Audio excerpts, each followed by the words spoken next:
Okay, I just realised that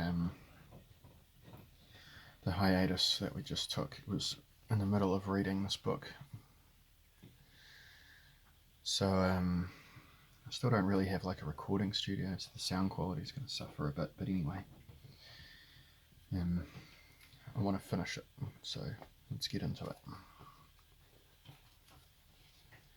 World Museum and World's Fair. Absolutely museum-like. We can be what we want nowadays, but just no longer absolument moderne. We don't have to be more avant-garde than the world to obtain a total view of it when we follow its orbit. On the contrary, the time has come to be absolutely museum-like to deal with the problem of the world as a totality. Anybody who wants to understand what it means today to come into the world must realize what it means to visit a museum.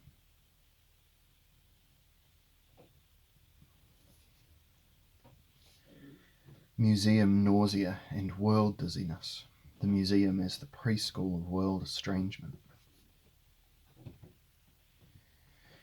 Human beings are creatures that come into the world. Only a subsection of those who come into the world will become museum visitors. Coming into the world and going to a museum are not only very different activities, but are also contrasted in terms of very difficult degrees of general participation. My proposition is that under the logic of modern times, these processes, coming into the world and going to a museum, converge. How does this happen? We would begin with arguments from statistics and social sciences. Modernized societies are societies in which education is compulsory, and next to schools, museums are becoming increasingly important among the institutions of modern compulsory learning. It follows that a young person in our civilization has as little chance of avoiding a museum outing as avoiding school sports.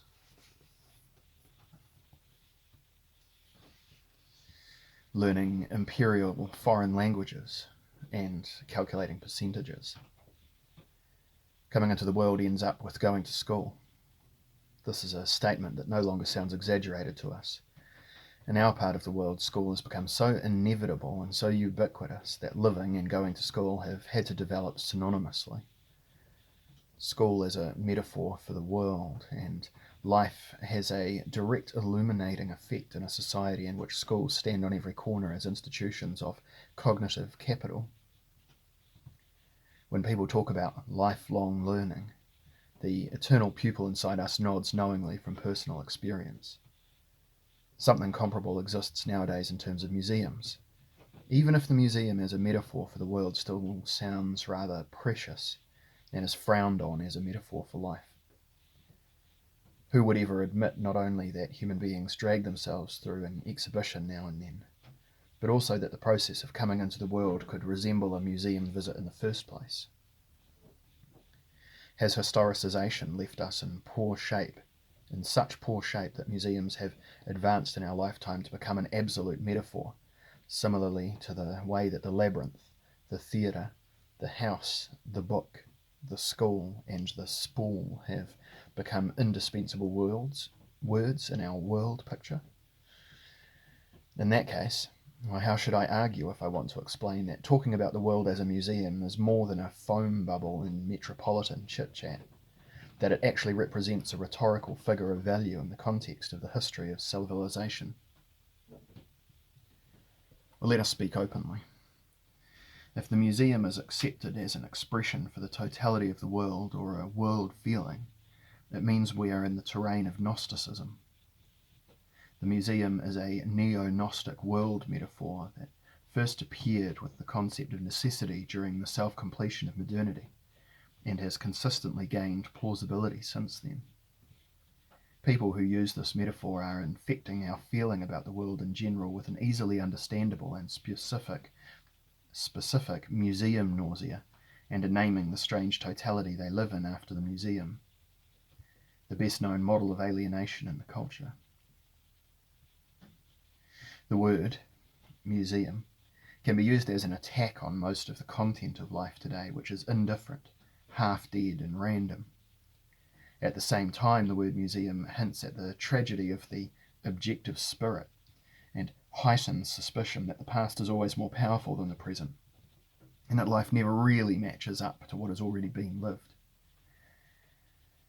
In his brooding thoughts about the problem of museums, Paul Valery says that our heritages smother us. He goes on to say that we necessarily have to give up. What can we do? We become superficial. Generalised criticisms of museums is also a final stage of any cultural critique that has blamed existing forms of life since the late 18th century for our inability to cast off a particular sense of alienation. The older the culture, the more alien it appears to newcomers, like a Kafkaesque authority and a Hegelian heap of skulls. I once tried to invert the cultural criticism that has become world criticism to find out what happens when alienation from the world stems not from the fallibility of external relationships, but from internal dizziness and the absence of a sense of belonging. Could it be that it is not the world that is alien to us, but that we are alien to the world? Is it the world's fault that it can be seen from the absurd perspective of a museum? Or is it the visitor's fault that their local history museum suddenly seems foreign? We should probably not ask questions like that. A better solution might be to start from a relationship between the ego and the world that contains the possibility to create otherness from the outset. It seems to me that people estranged from the world blame the strangeness of the world because of a failure of synchronization between the existence of the world and the discovery of the world we make when we enter it. A deep sense of strangeness is an effect of mistakes in our original naturalization. This can lead to many of us acquiring citizenship of being in an incomplete sense. The world becomes a museum if I have to stay in it without knowing how I arrived here. It becomes museum-like, alien, objective, block-like, and rebuffing when the joyful energy of the initial arrival and discovery has become rigidified in my existence.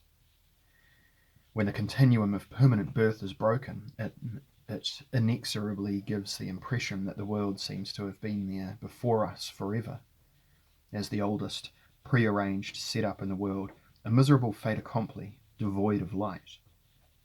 Then the world becomes the bedrock of facts which have existed the longest and which will inevitably shatter all those latecomers.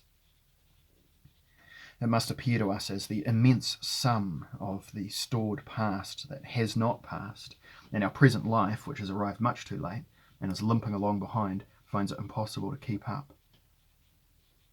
In this manner, world becomes a concept expressing human beings' resignation at the incredible advance lead of things. When Heidegger speaks of being in the world, the phrase carries echoes of human tardiness in relation to the alien cosmos. It is also impossible to ignore the threat that in competition with the harsh facts that existed before us, we have only been given a last chance through death. Only to the extent that our own death means the end of the world do we catch up with the world and become extinct together with it. In other words, it makes us synchronous and on the same level with the world for the first time. Otherwise, to borrow Heidegger's notorious terminology, we would have no choice but to look bravely into our fateful thrownness. Thrown into where? Into something that tastes like nothing? Or nothing that appears as something, whichever you like. In any case, in a context of older, more powerful, long-established authorities and laws that simply remain to be found. The older form of Gnosticism used the concept of the world prison symbolically to define this basic sensitivity of human beings. The Gnostic viewpoint says that humans are beings that have fallen into the cosmos, the dazed survivors of a metaphysical crash landing. According to their character, which in this context means their history, human beings are prisoners of matter, and their emotional entanglements, wishes and desires have led to their enchainment to the rock face of existence. It would be a miracle if modernity, which revises everything, had not issued the prison regulations for people imprisoned in being. Modern penitential reform has liberalized ontology, with the result that nowadays the world prison of late antiquity has evolved into the postmodern world museum. The conditions of imprisonment in the leads of matter have been modified. We are allowed prison leave and sex and television in our cell. And there's a footnote here. But a footnote to where?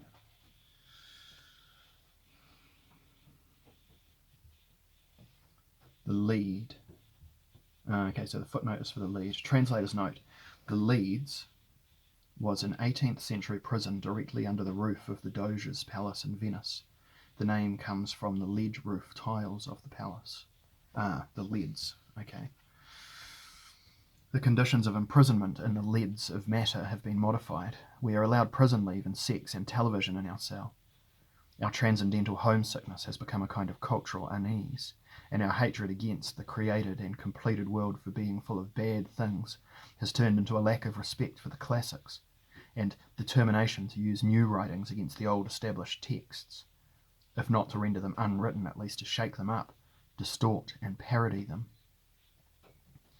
The present form of Gnosticism is trying to break out of the prison of the original text to return to the heaven of the unregulated writing hand.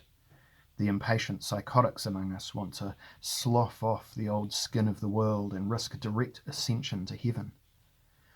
Cautious and resilient people make do with subsidies and are content when they manage to remodel the straitjacket imposed by the world into a personal item of clothing. If we are already condemned to be in the world like strangers in a museum, then it seems a matter of metaphysical and museological health not to hang around eternally as a lost visitor on the edge of the world. It is advisable, as soon as we have got over the first shock, to change sides and join the museum makers. Museums themselves can even become their own museums to a modest degree, and friendship with museums is a new beginning for the discreet friendship with the world that is part of the cheerful attitude of recuperated Gnostics. A good example of this comes from Emile Cioran, who reports on one of the most macabre and happiest museum visits of our century in an essay called Paleontology. Quite a long quote here. An unforeseen shower one autumn day drove me in the Museum of Natural History for a while. I was to remain there, as a matter of fact, for an hour, 2 hours, perhaps 3. It has been months since this accidental visit, and yet I am not about to forget those empty sockets that stare at you more insistently than eyes, that rummage sale of skulls, the automatic sneer on every level of zoology. Nowhere is one better served with respect to the past. Here the possible seems inconceivable or cracked. One gets the impression that the flesh was eclipsed on its advent, that in fact it never existed at all, that it could not have been fastened to bones so stately, so imbued with themselves. The solidity, the seriousness of the skeleton, it seems absurdly provisional and frivolous. It flatters, it gratifies the addict of precariousness I am. That is why I am so comfortable in this museum, where everything encourages the euphoria of a universe swept clean of the flesh, the jubilation of an afterlife. End quote. The temptation of the museum has never been so vividly expressed. A person who loves museums rejects the world as a deadly imposition. Only somebody who can see the dead as equals can easily accept the world as home. For somebody who feels drawn to the dead, there is no better place in this world. People who feel at home in museums, on the other hand, have found the place in the middle of the world where a person can be present, can be here on the spot as if he or she were already gone. With unerring certainty, Cioran's Gnostic genius has discovered the Natural History Museum as the place where being in the world offers an exit from the world of its own accord. Being surrounded by primeval bones lessens the error of coming into the world, and the Gnostic feels at home among his or her own kind. But the jubilation afterlife means the pre-cosmic jubilation for an existence that can remain on its own as long as there are no external relationships and no harsh facts, nor any world history and humans that make it. The museum is at its most dead where it most clearly shows the qualities of a pre-existential womb. Close to the calcified bones of primeval animals, the Gnostic spirit feels the mineral mother, the earth. Our museology has to return to that spirit to understand what has been going on for the past 200 years or so, as the princes, the ministers, the grand bourgeoisie, and finally the democratic educators set up countless artificial caves of the past and sent whole populations thronging through them.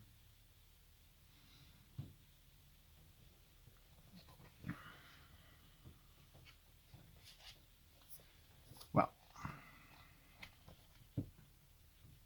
I'm sure this won't sound as good as it did when I was reading it inside an actual sound recording chamber, but I think this is the method I'm going to use for reading the rest of this book.